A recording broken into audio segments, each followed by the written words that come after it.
बहुत समय पहले की बात है। एक दूर दराज राज्य था। नाम था नागपुरा। इस राज्य के राजा का नाम था वीरभान सिंह और रानी का नाम था चंद्रकला। राजा वीरभान बहादुर और न्यायप्रिय थे, लेकिन उन्हें कुछ विचित्र शौक भी थे। उनका सबसे अजीब शौक था बंदरों से दोस्ती करना। उन्होंने एक खास बंदर को पाला हुआ था जिसका नाम था बबलू। बबलू कोई आम बंदर नहीं था, वो बेहद समझदार और चतुर था। वो राजा के साथ दरबार में बैठता, हुक्म मानता और कई बार मजाक भी करता। उधर रानी चंद्रकला रहस्यमयी और प्रकृति से जुड़ी हुई थीं। उन्हें सांपों से बड़ा लगाव था। बचपन से ही उन्होंने सांपों की भाषा सीखी थी और उनके साथ रहना पसंद करती थीं। उनके पास 3 विशिष्ट सांप थे, नागेश, चंदिका और विषधारी। ये तीनों सांप रानी के महल के विशेष हिस्से में रहते थे और केवल रानी की आज्ञा मानते थे। राजा और रानी दोनों अपने अपने पशुओं से बेहद प्यार करते थे, लेकिन इन दोनों जीवों, बंदर और सांप के बीच गहरी दुश्मनी थी। जहां बंदर उछल कूद मचाते, वहीं सांप फुफकारते और धीरे धीरे चलते।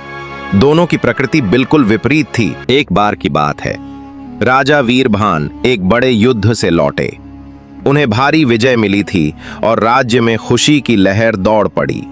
जश्न के दिन राजा ने घोषणा की, इस राज्य में अब हर साल जीव उत्सव मनाया जाएगा, जिसमें हर व्यक्ति अपने पालतू जानवरों को साथ लाएगा और उन्हें विशेष सम्मान मिलेगा। ये सुनकर रानी चंद्रकला मुस्कुराईं। उन्होंने सोचा कि अब उनके सांपों को भी सम्मान मिलेगा, क्योंकि लोग आमतौर पर सांपों से डरते थे और उन्हें अपशकुन मानते थे। जब उत्सव का दिन आया, पूरा दरबार सजाया गया। राजमहल के प्रांगण में हजारों लोग जमा हुए। राजा अपने प्यारे बबलू को रेशमी कपड़े पहना कर लाए। बबलू ने सोने का मुकुट पहना था और उसकी चाल देखकर सब हंसते खुश होते। फिर रानी आई। उनके साथ एक बड़ी सुनहरी डलिया थी जिसमें तीनों सांप सुशोभित थे। सब लोग चौंक गए, कुछ डर गए तो कुछ मंत्रमुग्ध हो गए। रानी ने कहा, ये मेरे साथी हैं, मेरे रक्षक हैं, ये भी इस राज्य के नागरिक हैं। सांप और बंदर दोनों एक ही मंच पर लाए गए। पहले तो सब कुछ सामान्य था। बबलू हवा में करतब दिखा रहा था, बच्चे ताली बजा रहे थे, लेकिन तभी नागेश की नजर बबलू पर पड़ी। सांप ने धीरे धीरे फुफकारना शुरू किया। बबलू को कुछ अजीब लगा और उसने पूंछ से नागेश की टोपी उड़ा दी। ये अपमान नागेश को सहन नहीं हुआ। वो गुस्से में फुफकारता हुआ उठ खड़ा हुआ। चंदिका और विषधारी भी सक्रिय हो गए।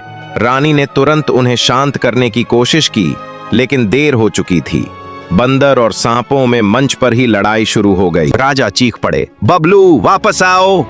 रानी बोली, नागेश शांत हो जाओ। लेकिन पक्ष एक दूसरे पर हमला करने को तैयार थे। सांप अपनी जीभ से लपलपाते हुए आगे बढ़े और बबलू पेड़ पर चढ़कर झूलने लगा। लोग डर के मारे इधर उधर भागने लगे। महल में दरार उस दिन के बाद राजा और रानी के बीच एक अनकही दीवार खड़ी हो गई। राजा बबलू को निर्दोष मानते थे, जबकि रानी मानती थीं कि उनके सांपों को उकसाया गया। महल के 2 हिस्से बन गए। एक में बंदर का राज्य था और दूसरे में सांपों का। दोनों जानवर अब अपनी अपनी सीमाओं में रहते, लेकिन एक दूसरे को भूल नहीं पाए। नई साजिश। एक दिन की बात है, राज्य में एक अजनबी आया। नाम था काल भैरव। वो एक तांत्रिक था जो राजमहल के रहस्यों को जानने आया था। उसने देखा कि राजा और रानी के बीच दरार है और वो इसी कमजोरी का फायदा उठाना चाहता था। धीरे धीरे रानी को भड़काना शुरू किया। महारानी, आपके सांप महान हैं, उन्हें राज्य की रक्षा का कार्य मिलना चाहिए, लेकिन राजा तो एक बंदर को सिंहासन पर बिठाना चाहते हैं। रानी पहले तो चुप रही, लेकिन धीरे धीरे उसका मन भी भरने लगा। उधर तांत्रिक ने राजा से कहा, महाराज, रानी के सांप खतरनाक हैं। वे एक दिन आपके बबलू को मार सकते हैं, सावधान रहिए। राजा ने रानी से बात करनी चाहिए, लेकिन रानी व्यथित थीं। और इसी बीच तांत्रिक ने सांपों पर एक जादू डाल दिया, जिससे वे और उग्र हो गए। संकट और समाधान। एक रात महल के खजाने में आग लग गई। तांत्रिक ने रानी के सांपों को दोषी ठहराया। राजा ने उन्हें पकड़ने का आदेश दिया, लेकिन बबलू ने छुपकर देखा कि आग तांत्रिक ने लगाई थी। उसने चुपके से रानी के पास जाकर इशारे में सब बताया। रानी ने तुरंत नागेश से कहा, तुम्हें अपना नाम साफ करना है, उस तांत्रिक को खोजो। सांप और बंदर मिलकर काल भैरव को पकड़ लाए। सच्चाई सामने आई और राजा रानी को अपनी गलती का एहसास हुआ। उन्होंने देखा कि जब बंदर और सांप मिलकर काम करते हैं तो चमत्कार हो सकते हैं। उस दिन के बाद से महल में फिर से एकता आ गई। रानी ने सांपों को अपने पास रखा, लेकिन उन्हें आजादी दी गई कि वे बबलू के साथ खेल सकें। बबलू भी अब सांपों के डर से मुक्त हो गया था। राजा ने घोषणा की, अब से जीव उत्सव के मंच पर सभी जानवर एक साथ प्रदर्शन करेंगे, एकता और समरसता का प्रतीक बनकर। बबलू और नागेश मंच पर साथ खड़े हुए। लोगों ने देखा, जहां पहले फुफकार और उछल कूद थी, अब वहां स्नेह और सहयोग था।